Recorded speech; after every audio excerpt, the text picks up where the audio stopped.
Bonjour à tous, vous êtes dans le Maurienne Zap. Tout de suite, le sommaire.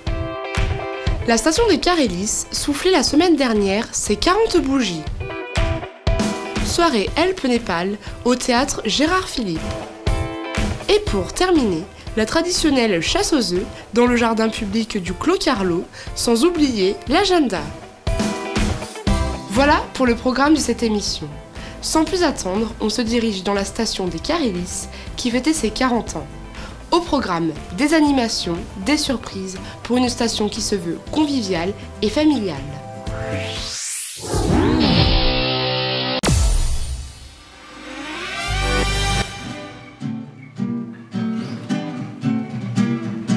Les 24 et 25 mars, la station des Carélis a soufflé ses 40 bougies.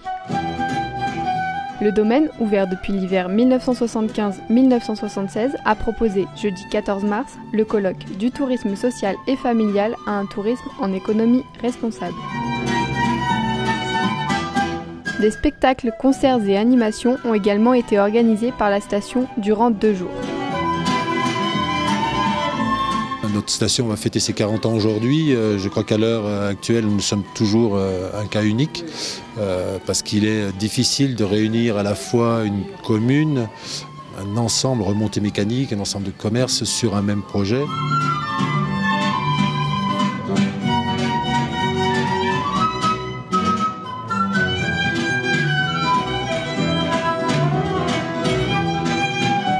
Ce modèle, d'abord il existe toujours, il a montré voilà, son charme, son efficacité, sa viabilité. Et puis il pourrait encore aujourd'hui se reproduire. Au contraire, à un moment où dans notre pays il y a des aspirations à des projets plus développement durable, plus en phase avec un certain nombre de valeurs qui reviennent notamment chez la jeunesse, je pense que c'est un modèle qui existe et qu'on peut reproduire.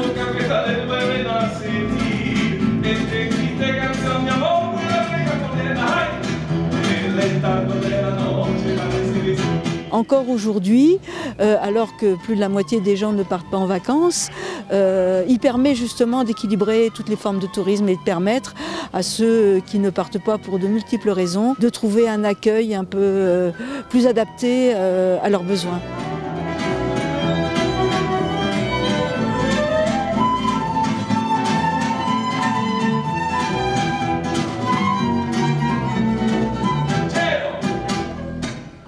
Je suis maintenant donc commerçant salarié, parce que vous savez que la particularité des Carélis, c'est qu'il n'y a pas de spéculation et pas de privé.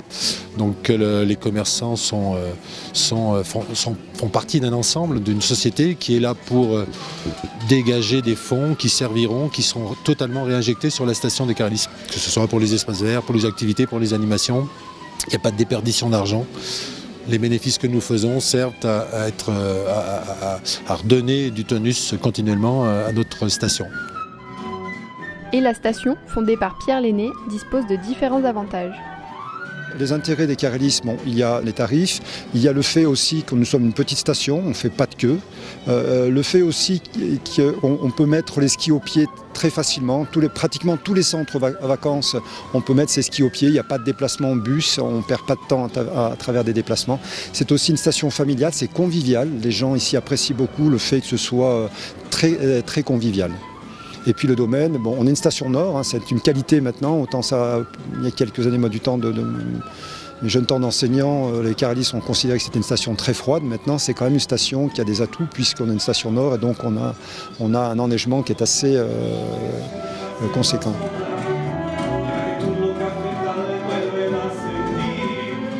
On trouve que tout est pratique, tout est rapproché, les gens sont sympathiques. On a une super semaine, il fait beau, on est vraiment bien, c'est vraiment une belle découverte. Puis on a fait du beau ski aujourd'hui, il y a un beau domaine, la neige est bonne, donc vraiment très agréable. Vous sentez qu'il y a une différence avec les autres stations? Ah ouais. En termes de tarifs, en termes d'accueil, puis c'est pas que le ski, il y a aussi des raquettes, des balades, tout n'est pas forcément misé que sur le ski.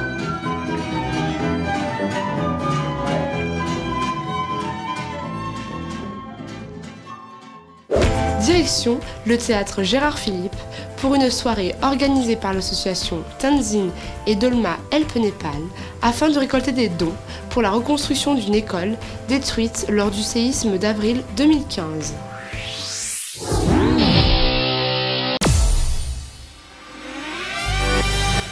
Vendredi 25 mars, le théâtre Gérard Philippe a été pendant toute une soirée le temple du spiritisme et de la méditation népalaise tibétaine.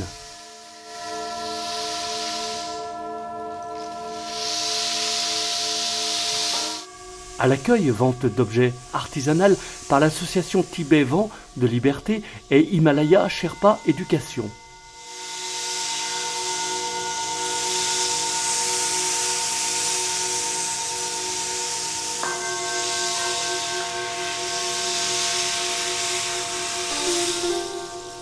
Mais avant tout, cette soirée était essentiellement consacrée à l'association Tenzin et Dolma Help Népal. Cette initiative est venue de Françoise et Pierre Féchetler, deux trekkers amoureux du peuple népalais. Depuis plusieurs années, ils usent leurs semelles sur les chemins de pèlerinage à la découverte de nouveaux villages et à la rencontre de ces hommes, ces femmes et ces enfants au cœur merveilleux. Le 25 avril 2015, Françoise et Pierre subirent de plein fouet le terrible séisme de magnitude 7,8 au Népal, qui fit plusieurs milliers de victimes. Ce soir, ils racontent leur histoire dans un film documentaire. La salle est comble et pendant 52 minutes, un respectueux silence plane dans l'enceinte du théâtre. Le public est abasourdi par ce témoignage bouleversant.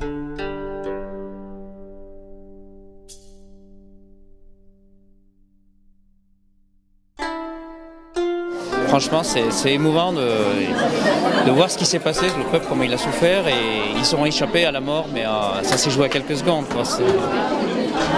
Et en plus, voir comment réagit le peuple népalais, on a vraiment une leçon à tirer, là. C'est vraiment une grande leçon d'humanité, là. L'idée quand même est de récolter des dons pour aider Dolma, leur ami guide, à la reconstruction d'une école détruite par le tremblement de terre.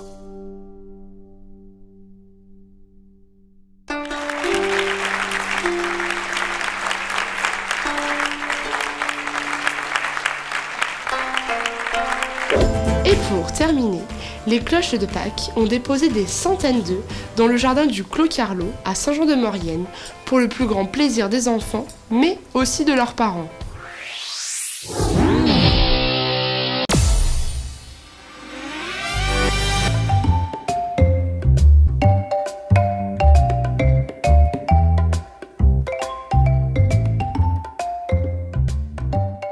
Marie-Paul Grange, bonjour. Bonjour.